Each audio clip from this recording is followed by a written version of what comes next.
Hello बच्चों, welcome back to my channel. I hope आप सभी लोग अच्छे और स्वस्थ होंगे और आप सबकी पढ़ाई सही चल रही होगी। तो बच्चों, आज हम डिस्कस करेंगे सीबीएसई बोर्ड एग्जाम में पीवाईक्यू क्वेश्चन, जो कि आज हमारे सभी क्वेश्चन केमिकल काइनेटिक्स से रिलेटेड है। तो इसमें 2023 में डिफरेंट सेट में जो भी क्वेश्चन पूछे गए थे उन सभी को आज हम डिस्कस करेंगे। और ये सभी क्वेश्चन हमारे न्यूमेरिकल बेस्ड होंगे तो आप सभी लोग इन क्वेश्चनों को वन बाय वन सॉल्व करें, उसके बाद ही इन क्वेश्चनों के सॉल्यूशन को ध्यानपूर्वक देखें।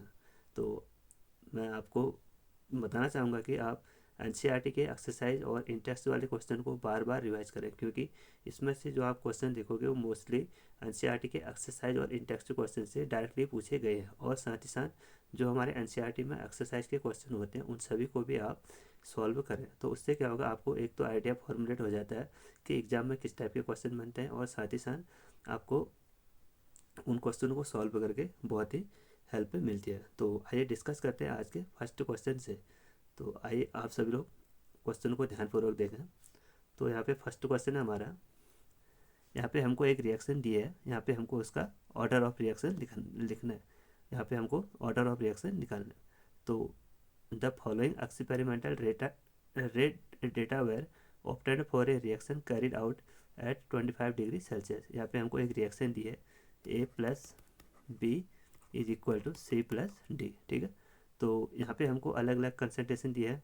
यहाँ पे हमको ए कंसनट्रेशन दिया और बी कंसनट्रेशन दिया, और उसके बाद यहाँ पे हमको उसका रेट दिया। तो इसके लिए हमको क्या करना पड़ता है, देखो इसके लिए हमको किसी एक की कंसनट्रेशन को कांस्टेंट करते हैं। हम किसी एक रिएक्टेंट के कंसनट्रेशन को हम कांस्टेंट करते हैं, और उसके रेस्पेक्ट में हम दूसरे रिएक्टेंट के कंसनट्रेशन को फाइंड आउट करते हैं। तो यहाँ पे देखो, यहाँ पे ए रिएक्टेंट ए में कंसनट्रेशन देखो, यहाँ पे भी 3 है, यहाँ पे भी 3 है। तो इसको क्या करेंगे, हम कांस्टेंट करेंगे। जैसे हम इसको, एक मिनट,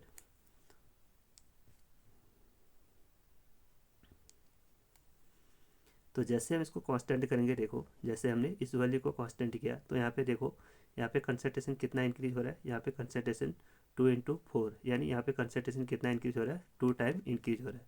साथ ही साथ यहाँ पे रेट में देखो, रेट में कोई भी इफेक्ट नहीं हो रहा है। यहाँ पे रेट 1.89 इंटू 10⁻⁻⁴ है, यहाँ पे भी सेम है। तो यानी यहाँ पे रेट पे कोई भी इफेक्ट नहीं हो रहा है। तो यहाँ पे जहाँ पे रेट पे कोई भी इफेक्ट नहीं होता है, चाहे आप कंसनट्रेशन को 2 गुना बढ़ाओ, 3 गुना बढ़ाओ, 4 गुना बढ़ाओ, अगर उसके रेट में कोई भी इफेक्ट नहीं हो रहा है, तो वहाँ पे हमारी जो ऑर्डर ऑफ रिएक्शन होती है वो जीरो ऑर्डर होती है। तो यहाँ पे देखो, यहाँ पे सपोज 2 की पावर कितनी हो रही है, यहाँ पे इंक्रीज हो रही है, 2 की पावर 2 इंक्रीज हो रही है। बट यहाँ पे जो रेट है हमारा वो एक टाइम पे इंक्रीज नहीं हो रहा है, यानी जो यहाँ पे रेट है वो कितना आ गया हमारा, वो रेट आ गया यहाँ पे हमारा जीरो ऑर्डर।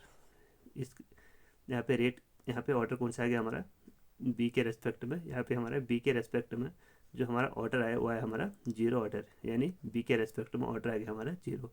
उसके बाद हम क्या करेंगे, उसके बाद हम फिर से यहाँ पे वैल्यू को कांस्टेंट करेंगे, दो वैल्यू को कांस्टेंट करेंगे। यहाँ पे देखो 4 4 और 4, तो हम क्या करेंगे, ये वाली वैल्यू को कांस्टेंट करेंगे। जैसे भी वाली वैल्यू को कांस्टेंट करेंगे तो इस पे रेस्पेक्ट में हम दूसरी वैल्यू को देखेंगे। तो यहाँ पे देखो 3 × 6, यानी यहाँ पे रेट कंसनट्रेशन कितना इंक्रीज हो रहा है, यहाँ पे कंसनट्रेशन 2 टाइम इंक्रीज हो रहा है। और यहाँ पे रेट देखो कितना इंक्रीज हो रहा है, यहाँ पे रेट इंक्रीज हो रहा है हमारा, यहाँ पे रेट इंक्रीज हो रहा है हमारा 8 टाइम। यहाँ पे रेट कितना इंक्रीज हो रहा है हमारा 8 टाइम। तो सबसे पहले हम यहाँ पे रेट इक्वेशन लिखेंगे, रेट लो।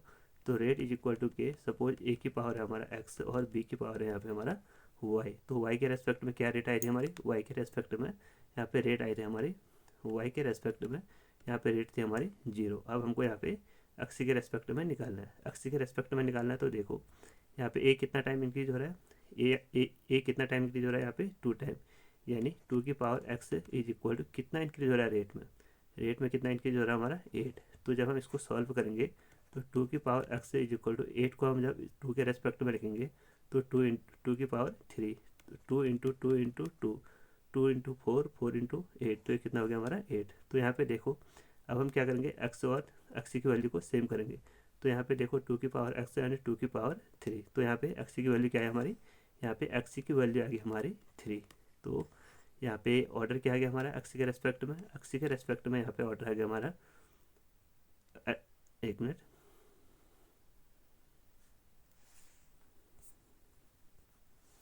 यहाँ पे रेट हमारा 4 टाइम इंक्रीज हो रहा है, सॉरी यहाँ पे हमारा रेट कितना टाइम इंक्रीज हो रहा है, 4 टाइम इंक्रीज हो रहा है। तो यहाँ पे लिखेंगे हम 2 की power x is equal to 2 की पावर नहीं, यानी 2 की power x is equal to 4 यहाँ पे लिखेंगे हम। तो 2 की पावर x अगर हम 4 को इसके अकॉर्डिंग लिखें तो इसको लिखेंगे हम 2 की पावर 2, यानी यहाँ पे x की वैल्यू कितनी आ रही है हमारी 2।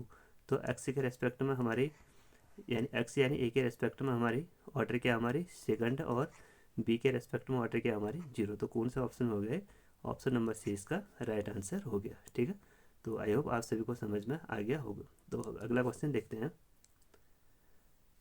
अगला क्वेश्चन है यहाँ पे हमारा, ये सभी क्वेश्चन हमारे एक्टिवेशन एनर्जी से रिलेटेड है। ये सभी क्वेश्चन हमारे एक्टिवेशन एनर्जी से रिलेटेड हैं। तो ये थोड़ा इनको सॉल्व करने में थोड़ा लेंथी क्वेश्चन होते हैं, तो इनको आप सबसे लास्ट में सॉल्व करें, क्योंकि ये वाले क्वेश्चन हमारे बहुत से टाइम टेकन होते हैं। तो आप सबसे पहले जो हमारे इजी वाले क्वेश्चन होते हैं उन सभी को सॉल्व करें, उसके बाद ही इस क्वेश्चन को सॉल्व करें, क्योंकि ये वाले क्वेश्चन हमारे बहुत टाइम खा जाते हैं। इसके लिए आपको ज़्यादा से ज़्यादा क्वेश्चन को प्रैक्टिस करने की ज़रूरत होती है। तो यहाँ पे लिखा रहा है, देखो, a first order reaction is 50% completed in 50%, यानी यहाँ पे देखो 50% बोला है। 50% यानी वो हाफ लाइफ के बारे में दिया है। 50% completed in 30 minute at 300 kelvin and in 10 minute at 320 kelvin. वो कह रहा है कि देखो जो हमारी टी हाफ रिएक्शन है वो 300 केल्विन पे तो उसका टाइम हमारा 30 मिनट, और जो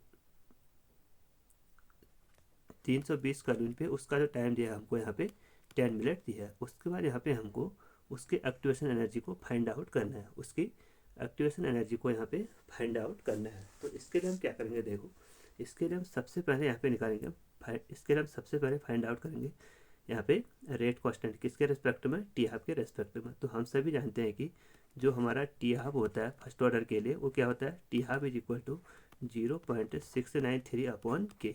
तो यहाँ से हम के की वैल्यू निकालेंगे K1 न K is equal to 0.693 upon T half. तो यहाँ पे देखो ये जो हमारा 300 केल्विन है ये तो हो गया हमारा K1, और जो हमारा 320 है ये हो गया हमारा K2। यानी K1 टेम्परेचर कितना हमारा 300 केल्विन और K2 कितना हमारा 320 केल्विन। तो ये तो हमारा केल्विन अलग से हो गया, बट यहाँ पे K की वैल्यू क्या होगी हमारी डिफरेंट होती है। तो यहाँ से हम अब K1 की वैल्यू निकालेंगे। यहाँ से हम K1 की सॉरी ये हमारा टेम्परेचर हो गया T1 और ये हो गया हमारा T2। तो यहाँ से हम K1 की वैल्यू निकालेंगे। K1 is equal to 0.693 upon, यहाँ पे टाइम कितना दिया फर्स्ट में दिया यहाँ पे हमारा 30 मिनट। फर्स्ट में कितना दिया यहाँ पे हमारा 30 मिनट। ये तो हो गया हमारा इक्वेशन फर्स्ट। अब हम लिखेंगे यहाँ पे K2। तो K2 यहाँ पे देखो K2 क्या होगा हमारा, K2 is equal to 0.693 upon K2 के रेस्पेक्ट में यहाँ पे टाइम कितना है यहाँ पे हमारा 10 मिनट। तो T half is equal to इतना हो गया हमारा।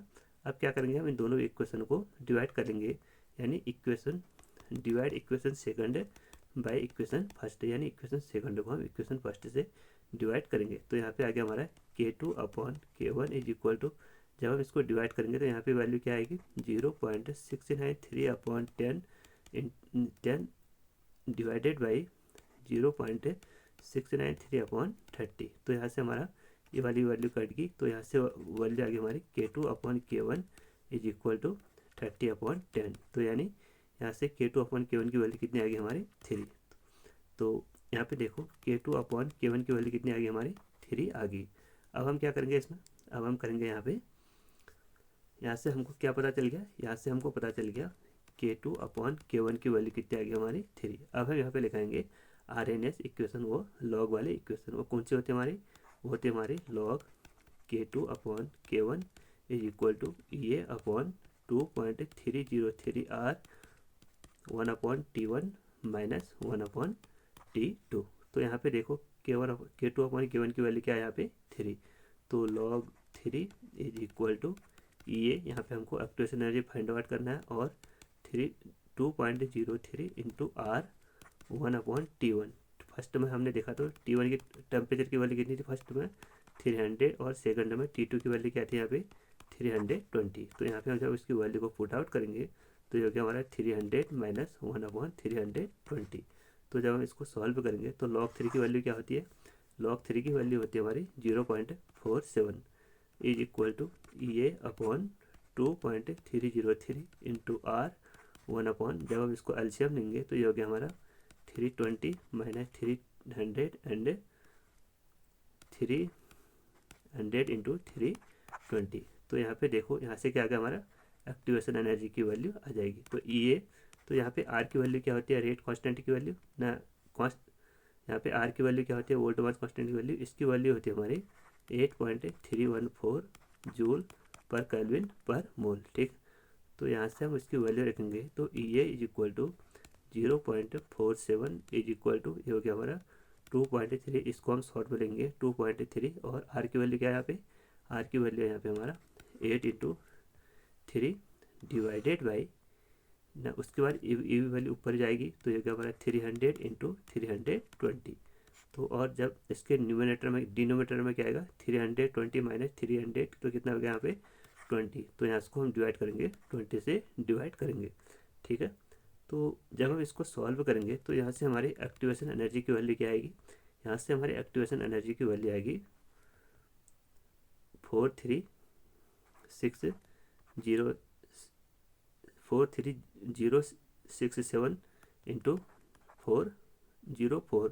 तो ये आ गई हमारी वैल्यू जूल पर मोल में, बट हम इसको किस में निकालेंगे, केल्विन पर मोल में। तो एक्टिवेशन एनर्जी की वैल्यू आएगी यहाँ से EA इज इक्वल टू 4.3, यहाँ पे 4.067 केल्विन पर जूल पर मोल, केल्विन जूल पर मोल। तो ये हो गया हमारा इसके एक्टिवेशन एनर्जी की फाइनल वैल्यू।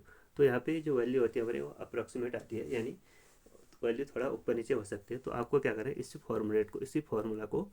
फार्मूला के अकॉर्डिंग क्या करना है, क्वेश्चन को सॉल्व करना है। ठीक है, आपको वहाँ पे R की वैल्यू दिया होगा यहाँ पे क्वेश्चन में, एक मिनट यहाँ पे देखते हैं।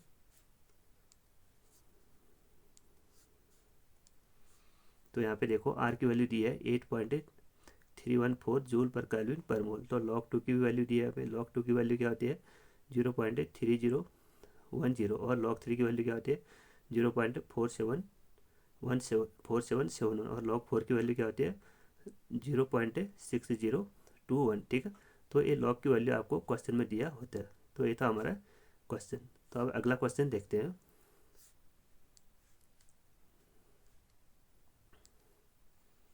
यहाँ पे अगला क्वेश्चन है, अगला क्वेश्चन भी सेम हमारा वही है, जो क्वेश्चन अभी हमने सॉल्व भी किया वो भी हमारा सेम वही है। तो यहाँ पे एक आपको फर्स्ट फॉर्मेट बताता हूँ, उसके बाद आप क्या करेंगे, उसकी वैल्यू को उसमें पुट करेंगे। ठीक है, तो यहाँ पे लिख रहा है देखो, the rate of A reaction double, यहाँ पे रिएक्शन क्या हो रही है हमारी, डबल हो रही है। सपोज हमारा रेट है R1, उसकी वैल्यू क्या है यहाँ पे K1, तो जैसे R2 की वैल्यू क्या हो रही है यहाँ पे, rate of reaction into K1। तो यहाँ पे क्या कर रहा है, सेकंड में रेट क्या रहा है यहाँ पे डबल हो रहा है, यानी क्योंकि यहाँ पे देखो जो रेट किसके बराबर है, कांस्टेंट के बराबर है। सपोज यहाँ पे रेट ऑफ ए रिएक्शन किसके बराबर है, रेट कांस्टेंट के बराबर। तो R2 किसके बराबर हो गया 2K2 के बराबर, कितने किसके वैल्यू के बराबर 2K1 के बराबर हो गया। ये किसके बराबर हो गया 2K1 के बराबर, यानी जो R2 बराबर क्या है हमारा K2। बट यहाँ पे K2 वो कह रहा है कि जो K2 है वो हमारा डबल हो रहा है। यहाँ पे क्या कर रहा है देखो, the rate of A reaction double, कितना हो रहा है यहाँ पे डबल हो रहा है। जब हम टेम्परेचर को कितना चेंज करते हैं 27 डिग्री सेल्सियस से 37 डिग्री सेल्सियस, उसको हम चेंज करते हैं। तो यहाँ पे भी हमको एक्टिवेशन एनर्जी को फाइंड आउट करना है। तो यहाँ पे देखो वही, फिर से हम वही फॉर्मूला यूज़ करेंगे, log K2 upon K1 is equal to EA upon 2.303R 1 upon T1 minus 1 upon T2। आप क्या करोगे, यहाँ पे टेम्परेचर में, यहाँ पे हमको डिग्री सेल्सियस में दिया है, उसको हम क्या करेंगे केल्विन में चेंज करेंगे। केल्विन में चेंज करने के लिए हम उसको किस में ऐड करते हैं 273 को, जो हमको डिग्री सेल्सियस में दिया उसको हम यहाँ पे ऐड करते हैं। तो यहाँ पे 273 में अगर हम 27 को ऐड करेंगे तो यहाँ पे T1 की वैल्यू आएगी हमारी 300, और T2 की वैल्यू क्या आएगी, T2 की वैल्यू आएगी हमारी 310। ठीक है, ये हो गया हमारी वैल्यू। और log K2 अपन K1 की वैल्यू क्या आएगी, क्योंकि यहाँ पे देखो K2 किसके बराबर हो रहा है हमारा 2K1 की वैल्यू, यानी K2 की वैल्यू क्या हो रही है हमारी डबल हो रही है, यानी 2K1 upon K1, 2K1 upon K1, यानी log 2K1 अपॉन K1। तो K1 से K1 कट गया, तो यहाँ पे क्या आ गया हमारा log 2 की वैल्यू आ गई। यानी यहाँ पे आप क्या करोगे, log 2 की वैल्यू को फाइंड आउट करोगे, तो उसके बाद ही यहाँ पे इसकी वैल्यू को पुट आउट करोगे, तो आपका क्वेश्चन यहाँ से इजीली सॉल्व हो जाएगा। यानी एक्टिवेशन एनर्जी को हम यहाँ से फाइंड आउट कर सकते हैं। ठीक है, तो अगला क्वेश्चन देखते हैं। यहाँ पे देखो,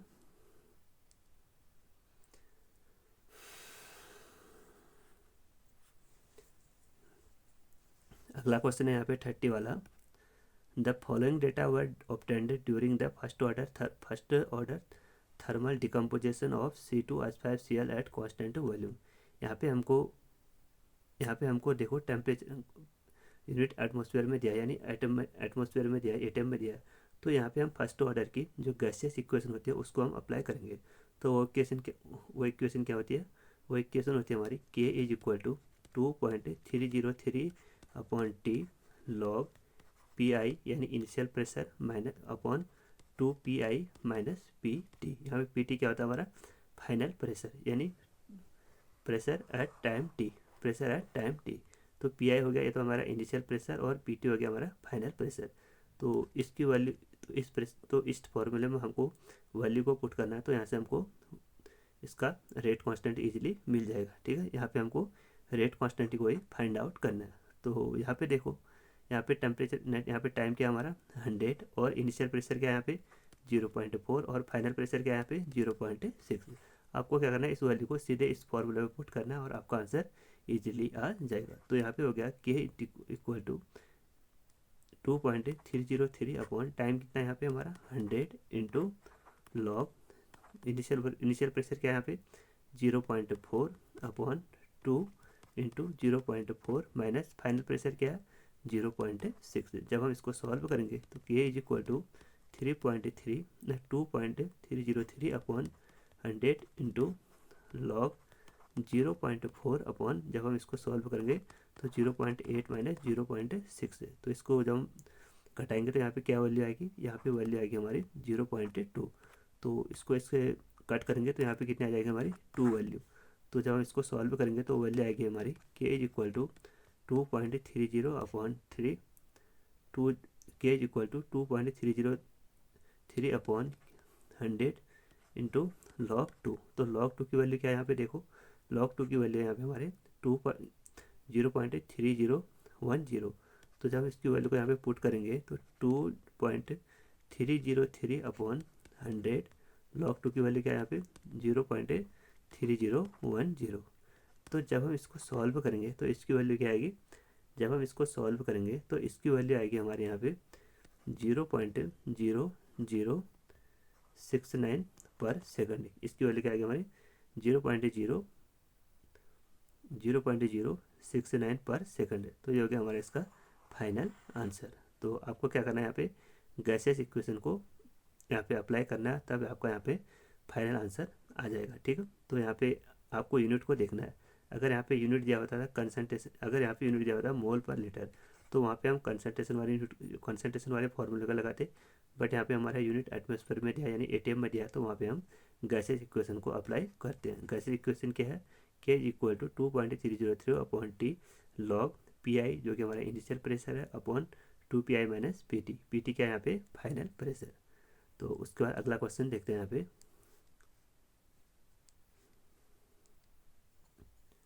यहाँ पे अगला क्वेश्चन दिया है, देखो फॉर ए रिएक्शन। यहाँ पे हमको एक रिएक्शन दिया है 2N2O5 is equal to 4NO2 plus O2। तो यहाँ पे हमको रेट ऑफ रिएक्शन निकालना है, यानी ROR निकालना है। जब यहाँ पे क्या दिया है? यहाँ पे rate of disappearance of N2O5, यानी जब N2O5 की वैल्यू कितनी थी यहाँ पे 1.4 इंटू 10⁻³ मोल पर सेकंड। तो इसके लिए हम क्या करेंगे? सबसे पहले हम रेट ऑफ रिएक्शन निकालेंगे। तो rate of reaction is equal to, rate of reaction में क्या करेंगे? जो हमारा रिएक्टेंट पार्ट होता है वो तो हमारा नेगेटिव में आता है, और जो हमारा स्टोइकोमेट्रिक कोएफिशिएंट होता है उससे हम उसके रेट को डिवाइड कर देते हैं। तो -1/2 dN2O5 upon dt is equal to,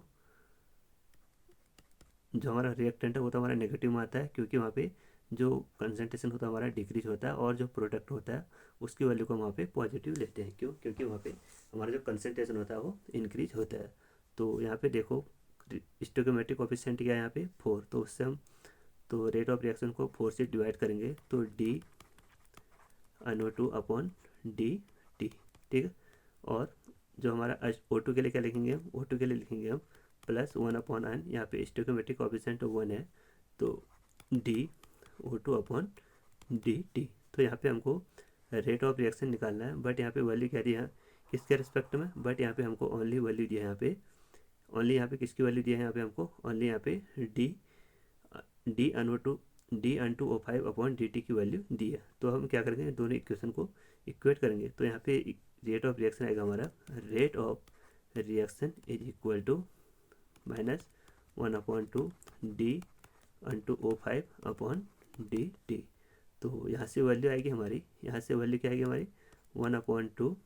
तो रेट ऑफ रिएक्शन कभी भी हमारे नेगेटिव नहीं होती है। तो 1/2 इंटू, तो डी अनटू ओ फाइव की वैल्यू क्या यहाँ पे दी है, यहाँ पे इसकी वैल्यू दी है हमारी 1.4 इंटू 10⁻³ जब हम इसको सॉल्व करेंगे तो इसकी वैल्यू आएगी हमारी 0.7 इंटू 10⁻³ तो जब हम इस वैल्यू को आगे लाएंगे तो 7.0 इंटू 10⁻⁴ मोल पर सेकंड। तो ये हो गया हमारा इसका फाइनल आंसर। इसका फाइनल आंसर क्या हो गया हमारा, ये फाइनल आंसर आ गया। ठीक, तो उसके बाद इसमें एक सेकंड क्वेश्चन और दिया था, ये दोनों हमारे टोटल 3 मार्क्स के हैं। जो हमारा फर्स्ट सॉल्व कर दिया ये तो हमारा 1 मार्क्स से गया, और जो सेकंड है यहाँ पे हमारा ये 2 मार्क्स से गया। यहाँ पे लिख रहा है for a first order reaction, यहाँ पे हमको एक रिलेशनशिप डिराइव करना है। यहाँ पे हमको लिखना है कि T 99% is equal to T 90%, यानी हमको यहाँ पे बताना है कि जो T99 है वो T90 का दुगना है। ठीक है, तो इसके लिए हम क्या करेंगे, इसके लिए हम फिर से फर्स्ट ऑर्डर रिएक्शन की जो इंटीग्रेटेड रेट इक्वेशन को यहाँ पे अप्लाई करेंगे। इक्वेशन क्या है हमारी, इक्वेशन हमारी K इज इक्वल टू 2.303 न 2.303 upon T log A not जो हमारा इनिशियल कंसंट्रेशन है अपॉन ए टी। ठीक है, और यहाँ पे किसके रेस्पेक्ट में निकालना है, यहाँ पे हमको 2 इक्वेशन निकालने हैं, एक तो T99 के रेस्पेक्ट में और एक T90 के रेस्पेक्ट में।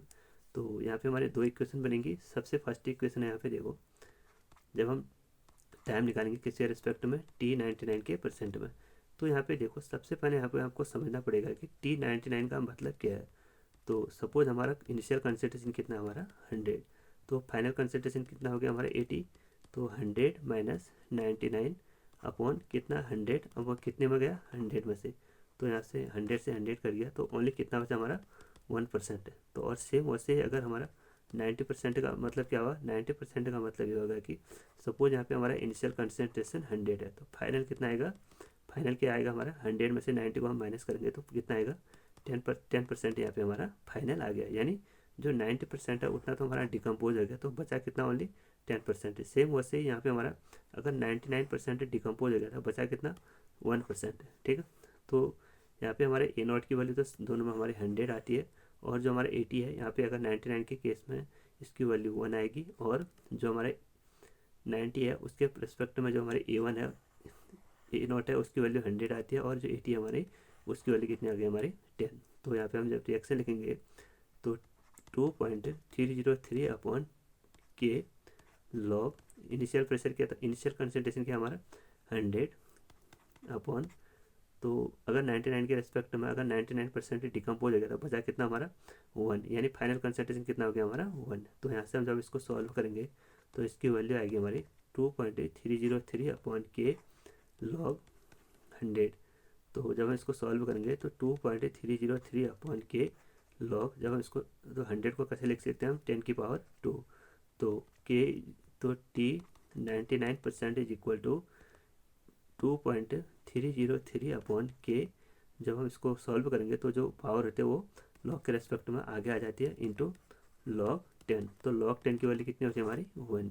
तो यहाँ से T99% is equal to 2.303 upon K into 2, log 10 की वैल्यू कितनी होती है हमारी 1। तो यहाँ पे एक रिएक्शन तो हमारी सॉल्व होगी किसके रेस्पेक्ट में, 99 के रेस्पेक्ट में। अब सेम हमको ऐसे ही 90 के रेस्पेक्ट में रिएक्शन को फाइंड आउट करना है।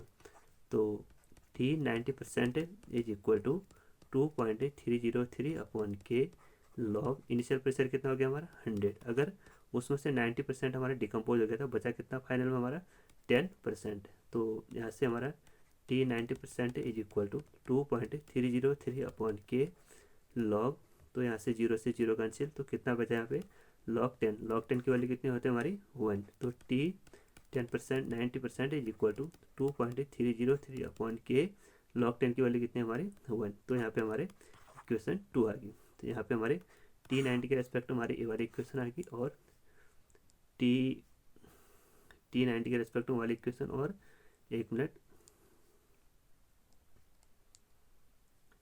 T99 के रेस्पेक्ट में ये वाली इक्वेशन होगी। अब क्या करेंगे हम, जो T99% इक्वेशन है उसको T90% से डिवाइड कर देंगे। जैसे हम उसको डिवाइड करेंगे तो यहाँ पे देखो T99% वाली इक्वेशन क्या हमारी, T99% is equal to 2.303 upon K into 2। अब क्या करेंगे, अब इसको इस वाले इक्वेशन से डिवाइड कर देंगे, तो T90% is equal to 2.303 upon K, तो यहाँ पे इतना ही है, तो यहाँ से इससे एक अंश है, तो बचा क्या T99% upon T90% is equal to 2। तो यहाँ से हम इसको सॉल्व करेंगे तो इसकी वैल्यू आएगी T99% is equal to 2 into T90।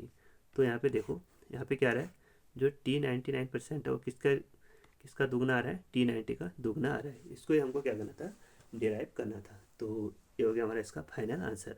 I hope आप सभी को ये समझ में आ गया होगा, ठीक है। तो उसके बाद एक और क्वेश्चन देखते हैं, यहाँ पे लास्ट क्वेश्चन, यहाँ पे लास्ट क्वेश्चन है, the rate constant for a first order decomposition of N2O5 is given by the following equation. यहाँ पे हमको एक इक्वेशन दिया है, log k is equal to 23.6 minus 2 into 10⁴ kelvin upon T. यहाँ पे हमको इसकी एक्टिवेशन एनर्जी को फाइंड आउट करना है।